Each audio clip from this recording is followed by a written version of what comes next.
may pakisayran ta. Ang ubang detalye ato sayron alang sa tuang balitang lokal. Bandilyo John Beltran Ibandilyo na.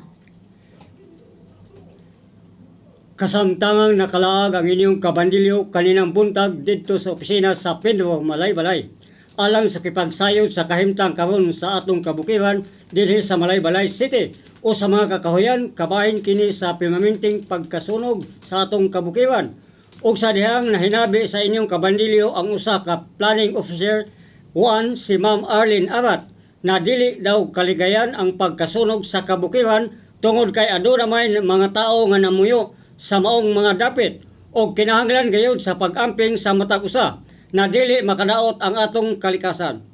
Gikan sa Kasisang News Center, temporareng nanukad sa DXDB News Center, ako si John Beltran, ang inyong kabandilyo. Salamat tungkay kanimo.